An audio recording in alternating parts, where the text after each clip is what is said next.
So, ayan mga kamungkil, kumusta kayong lahat? Magandang gabi sa inyo lahat. Ito na po inyong lingkod, Monggalinda Vlogs.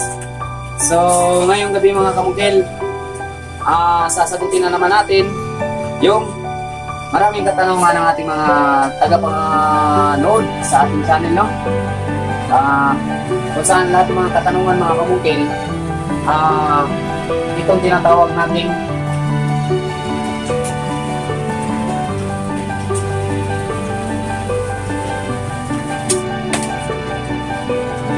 standard size. Mali lagi na. Yan yung topic natin ngayon.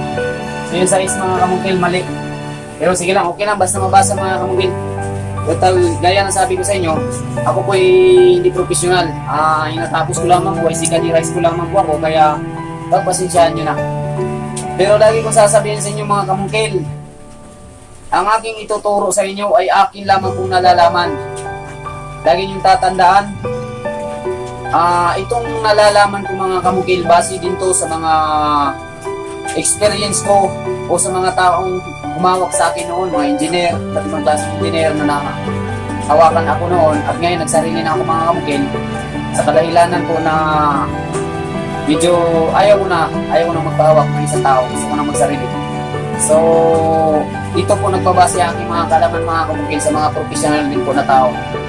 So, sana yung mga kamungkil no, nasa maayos kayo na kalagayan. At sa ating panahon ngayon mga kamungkil, huwag kalimutan natin laging magdasal. Kailangan kasama yan, magdasal, manalig sa Panginoon. At kung may pangarap ka sa buhay mga kamungkil, kailangan magkasama yan si pagdadasal at sipag at tiyaga sa buhay natin. Mga pangarap natin mga kamungkil, maaabot natin yan pagkasama yung dalawa na yan, pagdadasal at sipag. Yan lang talaga ang tanging sikreto sa buhay natin mga kamungkil, pananalig sa taas. Huwag kang mabahala sa bawat araw na darating sa iyong buhay dahil nandyan siya sa taas kung ikaw ay nanalig sa kanya. So yan lang mga kamungkil, no? Amen.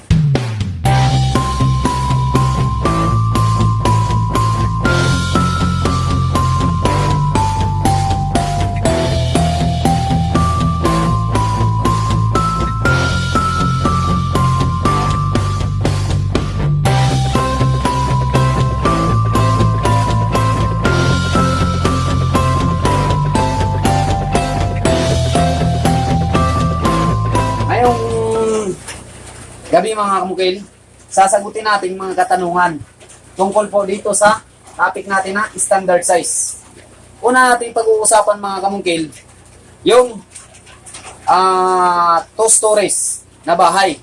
Ano yung mga standard size mula sa bakal, mula sa kulong, lalim ng puting natin at sa kalapad ng kulong natin, standard size ng bakal sa mga beam. Pag-uusapan natin yan mga kamungkil, yung liko ng stirrup, ano yung lapad at ano yung taas. So pag-uusapan natin yan mga kamungkil at nang liwanagan ang inyong mga katanungan. So ngayon mga kamungkil, umpisahan natin sa 2 story. Yan. Dalawang palapag mga kamungkil. Huwag muna tayo dun sa pang-4 na palapag, 3 palapag.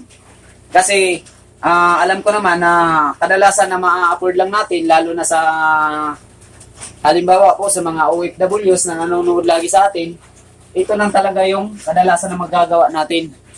2 story. Kundi man lang ground floor. So yan lang. Ang dalawang yan, yung kaya lang natin gawin. Except po sa mga businessman na talaga, kaya na nilang magpagawa ng 3 palapag o 4 na palapag. Pero kung may magtatanong sa atin yan mga kamungkil, sasagutin din natin. So para wala pa naman, hanggang dito lang tayo. So sa ground floor mga kamungkil, ang kakailanganin natin diyang mga bakal, ito yung lang mga kamungkil. Usually na ginagamit ko mga kamungkil pag second floor ha. At laging tatandaan mga kamungkil, pag second floor, huwag nating tinitipid si mason ng materialis. Kung anong hihingin ni mason ng materialis, bigay natin. Dahil dyan nakasalalay yung buhay natin. Sa pagtitipid mga kamungkil, pwedeng may mapala tayo pagdating ng araw, tayo mapapahamak o di kaya pamilya natin. Huwag sana mga kamungkil. Kaya payo ko lang, huwag titipirin si Mamang Masun sa materyales. Pagdating sa bakal mga kamukil, ito yung mga sukat. Bakal size. Meron tayong number 1, 16 mm. Number 2, meron tayong 12 mm.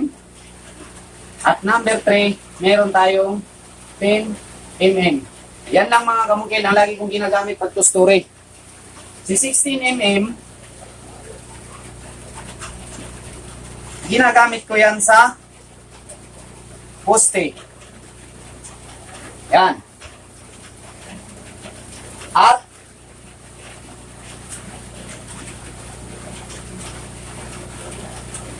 beam.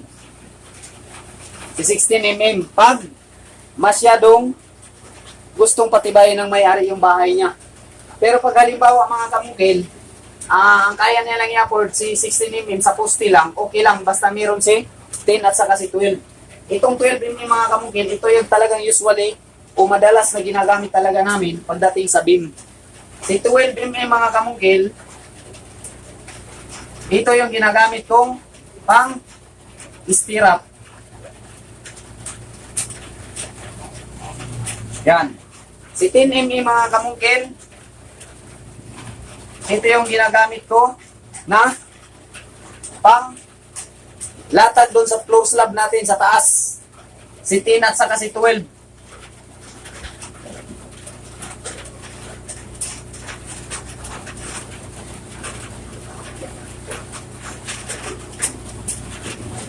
Yan. Si 10 at saka 12. Yun yung ginagamit kong bakal na panlatag doon sa floor slab natin para sa flooring sa taas. Yun yung ginagamit ko. Ang pagkalagay nito mga kamukil, si 10 at saka si 12 sa bakal sa taas, pag ako yung gumagawa, ako yung nagtratrabaho, ito yung flooring natin sa taas. Yan. Ngayon, ang pagkagawa mga kamukil, una ilalatag ko si 12. Ayan. Si 12 yan. Tapos, yung layo niyan mga kamungkil ay 20 cm yung una. Si 12 mm, 20 cm yung una. Tapos, horizontal na naman ako mga kamungkil. Ganon din ang layo. 20 cm si 12 mm. Spacing. Yan, yung spacing niya. Unang latag yan mga kamungkil ha. Ngayon, pag nalatagan nyo na, nalagay nyo na si 12 mm, isusunod nyo si 10 mm. Doble mga kamungkil yung patong na bakal sa taas. Kasi pag ako gumagawa mga kamungkil ng tostures, ayaw ko na may mapahamak na buhay mga kamungkil pagdating ng araw. Kaya naninigurado ako. Gusto ko matibay talaga. Ngayon, yung 20 cm na spacing dito mga kamungkil, dyan mo siya ipapasok si 10 mm. Ang spacing nito mga kamungkil, si 10 mm, tag 10 cm na. Ipapasok mo siya sa gitna ni 12 mm. Ayan, ito may spacing dito si 20, pasukan mo ng 10 dyan. Ayan. Tag 10 cm yung Layo. spacing niya. Standard spacing niya. Ito, 10 cm ang spacing niya. Yan. Yan yung pagkalagay ko mga kamungkil pag 2 stories yung gagawin kong bahay sa bakal sa slab natin. So ngayon mga kamungkil, umpisahan natin sa umpisa. Pagpatayo ng bahay. Dali mga kamungkil ha. Hirap to mga kamungkil. Yan. Ngayon, pag nagpatayo tayo ng bahay, na-layout na natin, yung kadalasan na tanong, ano yung standard size ng lalim ng footing natin at sa kalapad ng column natin. Pagsukat ng pag-uusapan mga kamungkil, meron tayong tinatawag na letter L. Ano yan? Ito, length. Ito, yung height. Haba. Tagalogin lang natin. At lapad. Yan lang. Ngayon, gawin natin si kulong mga kamukil para makuha nyo ng maayos. Ito si kulong natin. Yan. 2 story ito mga kamukil ha.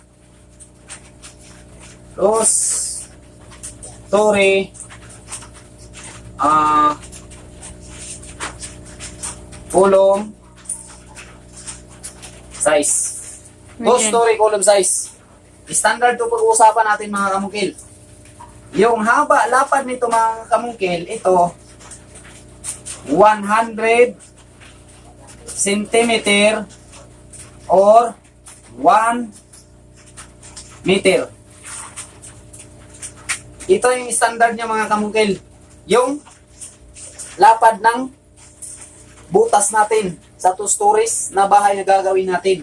100 centimeter or 1 meter. Itong 100 cm mga kamungkil is equal to 1 meter. So ngayon, yung taas natin, papuntang ilalim, ganun din mga kamungkil, dising pa rin. 100 cm or 1 meter. Pareho yung sukat, lapad at taas nila mga kamungkir. 100 cm by 100 cm or 1 meter by 1 meter. Yung laki ng butas natin pag 2 stories yung gagawin natin.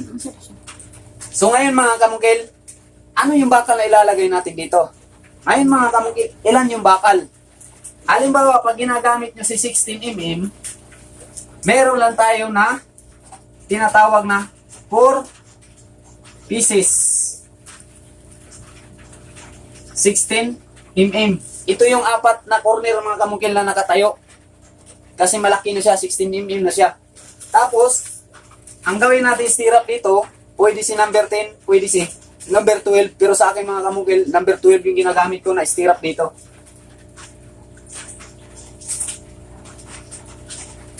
Stirrup number 12 deform bar. Yan yung ginagamit ko pang stirrup mga kamungkil. Tapos ngayon, nalaman nyo na kung anong size ng, standard size ng kulong natin. So ngayon, ang ipapaalam ko sa inyo, yung stirrup natin, ano yung standard size nito. At napaalam ko na sa inyo kung anong bakal na gagamitin. Sa puste mga kamungkil, gamit tayo ng 16mm. Yan. Kung gusto nyo pa matibay, gawin yung, bali 4 pieces lang ito mga kamungkil, pag 16mm ha. Kung gusto nyo pang maging matibay yung poste nyo, gawin yung 6 pieces. Halimbawa, ito si poste. 4 na kulom yan.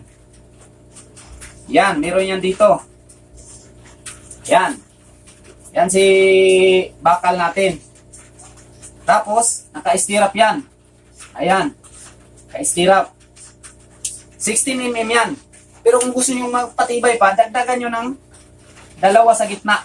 Sa gitna niya. Lagyan nyo ng 2 kung gusto nyo maging matibay pa at kung may budget pa talaga kayo sa pera. So ngayon, alamin natin mga kamungkil yung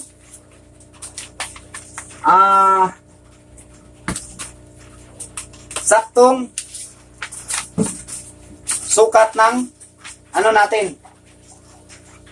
Saktong sukat ng stirrup natin.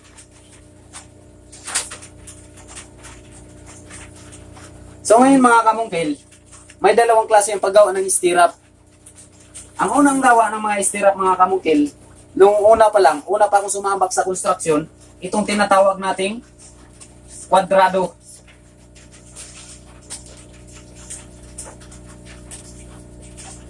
Yan, kwadrado. Square siya mga kamungkil. Pareho yung sukat niya bawat kanto. Pareho yan ang sukat. Ngayon mga kamungkil, pangalawang stirrup, meron tayong pa-square na siya. Hindi na siya, tawag nito? Rectangle. Kung ito square, rectangle na.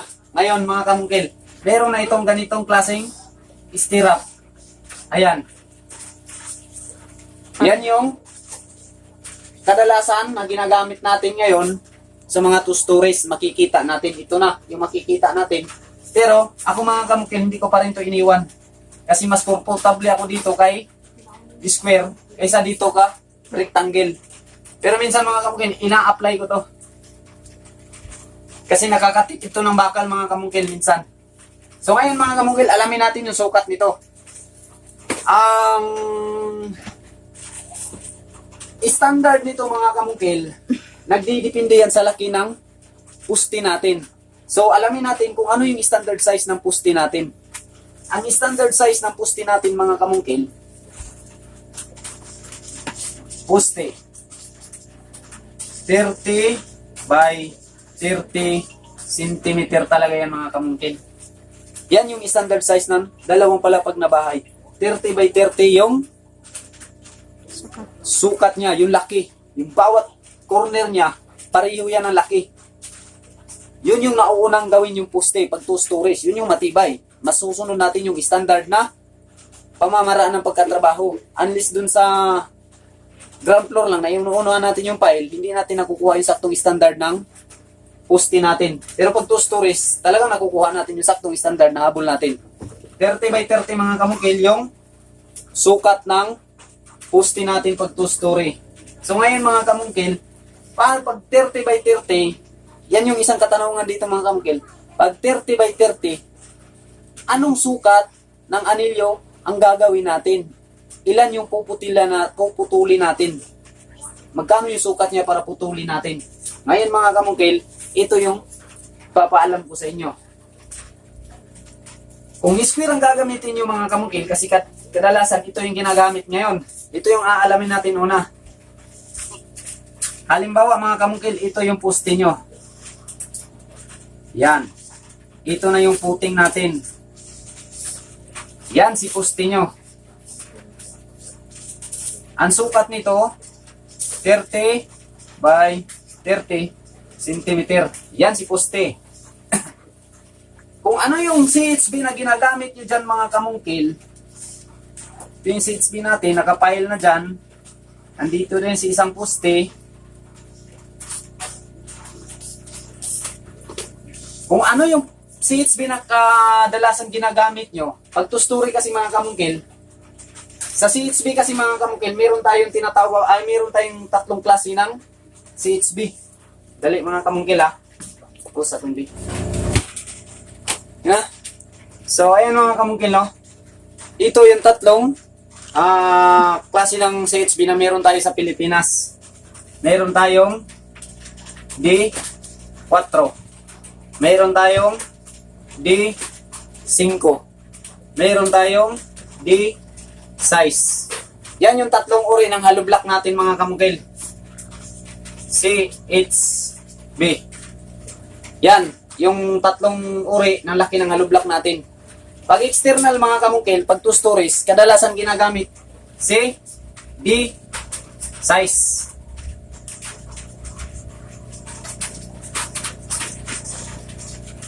Yan yung kadalasan ginagamit. Yung pinapile natin sa poste. So, pag D6 yung ginagamit nyo sa external ng bahay nyo mga kamungkil, ang liko ngayon nitong anilyo natin, nagdidepende sa lapad ng hollow blocks natin. Yun yung kinukuna namin ng base. So, ito yung, anong tawag doon? Yung isa? Square, tsaka Rectangle. rectangle. Ito yung tinatawag natin. Dito kami nagbabase sa CHB mga kamungkil. Ito si rectangle. Rectangular size. Naanilyo natin mga kamungkil ha. Yung lapad dito, 6 cm yan mga kamungkil. Ito. Yung ito naman mga kamungkil, 22 cm yan.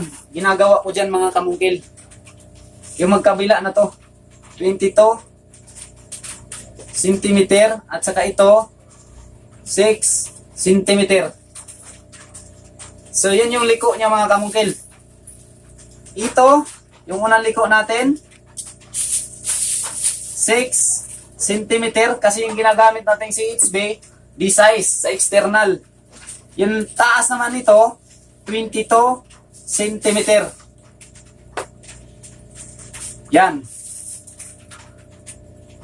So, halimbawa, pagdating dito sa taas naman, 22 ka naman, pagdating dito, size. So, yun yung sukat niya sa anilyo. Pero wag nyong, halimbawa, computin natin mga kamukil, dalawang 6 cm, so 12 cm yan. Tapos, dalawang 22 cm, so 44 cm. I-plus lang natin mga kamungkil, 6, 5, 56 cm. So yung puputulin mo dyan mga kamungkil, kailangan up to 70 cm. Yung puputulin mong bakal. Up to 70 cm mga kamungkil, yung puputulin mo. Kasi yung kukonsumin natin kay 70 is 56 cm. So yung allowance nito, panliko pa, papuntang ibang kanto. So yun yung mga kamukila, yung sukat ng anilyo natin. Ngayon, puntahan natin si square mga kamukil na anilyo. Ito yung square natin na anilyo. So yung kadalasan ginagamit ko dyan mga kamukil.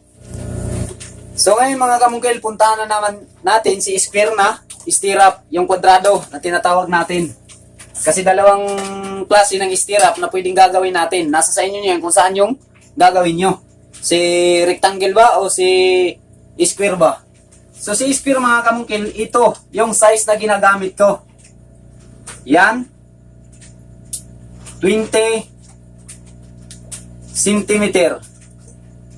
Yung liko na naman dito, 20 cm din yung ginagamit ko. So kung pagdugtungin natin yan mga kamungkil, 20, 40, 60, 80. 80 cm yung kailangan natin na bakal mga kamungkil. So yung gagawin mo dyan, huwag mong eksaktong 80 yung puputulin mo. Aabot ka ngayon kay 100 cm papunta dito. So yung putol mo nito mga kamungkil na square yung stirrup natin, aabot ka kay 100 cm. So ngayon, ang laki ng stirrup natin mga kamungkil is 80 cm. Ngayon, yung poste natin, 30 by 30 cm, apat na tagti 30, 120 cm. So, sakop niya yung stirrup natin mga kamungkil ni 120. Sakop niya yung 80. May tag 10 cm kada kanto yung kain ng concrete natin na poste. Kay stirrup natin, kay biga natin. So yun yung ginagawa ko mga kamungkil. So yun na mga kamungkil, nalalaman nyo na kung ano yung size ng mga stirrup natin at saka bakal. Ngayon nakagawa na tayo ng stirrup, nakagawa na tayo kay bakal, meron na tayong bakal na gagamitin na si 16mm sa poste natin. Paano natin ilalagay si stirrup doon sa bakal natin? Ano yung mga sukat? Ngayon mga kamungkil, ito si bakal natin 16mm. Yan. Yan ngayon si bakal natin na 16mm. Yan. Ngayon, ang standard na sukat dito mga kamungkil, mula dito, unang lagay kay stirrup, yan, verse yan, pangalawa, yung sukat niyan mga kamungkil, yung spacing niyan, ay si 5 cm. Si 5 cm. Yan. Ilagay natin si 5 cm. Ilagay natin. Ang tanong, hanggang saan ba yung 5 cm mga kamungkil? Ngayon, aalamin natin. Ito si kulong natin, yung poste natin. Paglalagyan natin ng poste, yung puting natin. Yung sukat nito is 1 meter by 1 meter. Or 100 cm by 100 cm. Ngayon, itong lalim natin na 100 cm, bubuhusan mo ngayon hanggang 60 cm yung buhos mo sa ilalim. Hanggang doon lang din si 5 cm. Up to 60 centimeter lang, si 5 centimeter sa puting natin. The rest dyan kay 5, susunod na si 10 centimeter. Hanggang saan si 10 centimeter? Hanggang dito lang sa taas ng kulom natin, sa puting natin. Si 10 centimeter. The rest dyan, si 20 centimeter na mga kamungkil. Yan. 5, 10, 20. Yung gagamitin nating spacing mga kamungkil. Si 5 centimeter, mula sa buhos natin, 60 cm hanggang dyan lang siya. Si 10 cm hanggang sa hukay lang natin sa taas, sa kulom natin. Pagdating dyan, si 20 cm na pataas yung gagamitin natin na istirap natin. So, yan ang mga kamungkil, ang mga sukat-sukat no, na gusto nyong malaman mula kay kulom, sa mga bakal, ano yung gagamitin natin, sa istirap, yung mga sukat. So, yun yung mga sukat mga kamungkil, no? Sana mga kamungkil, napaabot ko sa inyo yung tamang kasagutan na gusto nyong malaman. At sa mga nanonood po, makakita nitong video, kung kayo man po may sakto din kaalaman o mataas yung kaalaman nyo compare sa akin, ako po ay mananawagan sa inyo naway sana mag-comment kayo sa section, comment box natin at ipaalam nyo doon yung inyong mga nalalaman at nang sa ganun, mapaabot din natin sa ating mga kababayan ng mga Pilipino na nangangailangan ng dagdag kaalaman, yung tama talaga na pagka-proseso. Kasi sa akin mga kamungkil, yung nalalaman ko lang talaga ang naituturo ko sa inyo, pero ang mga nalalaman ko mga kamungkil, nagbabase din to sa mga engineer na humahawak sa akin noon. Pinagtyagaan ko to mga kamungkil na alamin, pinagtyagaan ko to na tuklasin kung ano talaga yung mga standard at mga bakal na dapat gamitin pag dalawang palapag yung tatrabahuin natin bahay. So, yung special natin na katanungan mga kamungkil ay sasagutin na lang natin, no? Total, mga 4 na tao lang siguro nagtatanong ng ganito. Pati po sa pagtatiles. So, sa susunod na araw mga kamungkil, pag-uusapan naman natin yung standard ng mga sukat ng ground floor. O kung may magtatanong man about sa pang 3 palapag, 4 na palapag, sasagutin natin ngayon ay yan. Pero so far, wala pa namang nagtatanong, kaya hintayin na lang natin na may magtatanong mga kamungkil. At saka, sa nagtatanong po kung ano yung standard sukat ng pader sa piling ng hollow block at saka sa poste niya. Sir, masasagot ko lang po dyan, depende na po yan sa inyo. Nasa sa inyo yung desisyon kung gaano kataas po yung gusto nyo pader na ipagawa. Kung halimbawa, 7 feet lang pataas, pababa, pwedeng gaya ng standard na pagkagawa ng puting natin sa ground floor na bahay. Pero pag halimbawa 12 high na kayo, maabot na kayo ng 12 high, yung puting dyan sir, ito na ang 1 meter by 1 meter na gagamitin natin. Kasi mataas na yung 12 high na pader. Kailangan na matibay na puting at saka malaking poste. At saka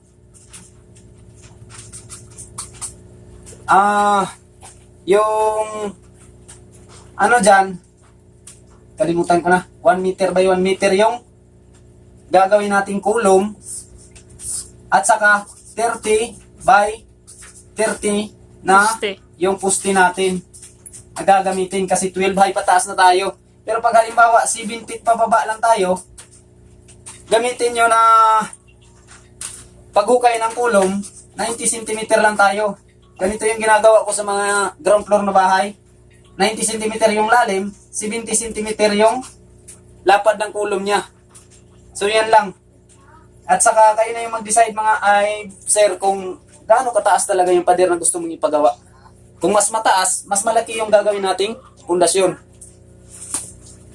Pero kung mas mababa, so mas maliit din yung gagawin nating pundasyon. Kasi nagdidikindi yan sa taas ng pader natin. So ngayon mga kamungkil, sa nagtatanong ukol po sa pagtatiles, kung ano yung mixture na ginagamit ko, pag siding, yung nakikita yung video dyan mga kamungkil, natapos ko lang yan, 3Ds ko yung ginagawa sa CR yan, isa yung bahay ng OFW, tapos yung flooring niya din, 3Ds ko yung ginagawa, bali 6 na araw yan nagtatapos ko mga kamungkil. So sa siding mga kamungkil, ang ginagamit kong mixture dyan, sa siding, pinaghalo-halo ko na, 2 sako ng buhangin, binistay na buhangin, 1 sako ng simento, at saka 1 sako ng tile adhesive. Pinaghalo-halo ko na mga kamungkil pag siding yung ginagamit ko. Kasi isang lagayan lang sa tiles. Hindi na ako naglalagay ng mortar dun sa siding kasi matrabaho masyado. Importante lang mga kamungkil, kailangan lumapat lahat ng tiles natin doon sa siding natin, sa mortar natin. Pero pag sa flooring mga kamungkil, separate yung tile adhesive na ginagamit ko kasi yung flooring lagi nating naaapakan yan. Kailangan makapit yung tiles natin. So ang mixture ko dyan, 2 binistay na buhangin at isang sakong simento. Tapos separate yung pagkahalo ng tile adhesive. Yung tile adhesive, yun yung unang ilalagay mo sa flooring. Tapos lagyan mo ng mortar. Kung gaano kakapal yung seating nyo. Tapos dun sa tiles mismo, lagyan naman ng tile adhesive bago nyo ilagay. Kasi yung flooring mga kamungkil, lagi nating naaapakan. Kapag hindi matibay yung pagkagawa, hindi makapit, may posibilidad na matuklap siya. So, yan yung mixture ko. Sir, sa mga nagtatanong sa pagtatrabaho ko ng tiles. So, hanap po sa lahat mga nakapanood nito, kung kayo may mataas na kaalaman tungkol po sa pagkukonstruksyon at wala pa kayong channel, pwede nyo ipaabot sa akin yung mga nalalaman ninyo at nang sa ganon, may paabot ko rin ng tama sa ating mga kababayan Pilipino ang tama ding pamamaraan o ang inyong mga diskarte. So, bukas mga kamungkil, pag-uusapan naman natin yung ground floor na bahay kasi marami ding nagtatanong. Sa pagka ngayon mga kamungkil, ito lang muna ang 2 stories uunahin natin. So bukas, ground floor tayo, kung ano yung mga standard sukat niya at paano siya gawin. Hanggang kung paano tayo magsimula at hanggang saan siya matatapos ang bahay talaga. So, yan lang mga kamungkil, no? Maraming salamat pala mga kamungkil sa lahat ng mga sulit kamungkil supporters dyan. Nang dahil po sa inyo, nabigyan tayo ni YouTube ng recognition na napapatunay na tayo po ay isang napaka hardworking po na nagtatrabaho kay YouTube. Kaya kung hindi po dahil sa inyo, wala po tayo ngayon dito. Wala po ako ngayon sa inyong harapan. Kaya maraming salamat po sa inyong lahat. At once again, Mungkel in the vlog.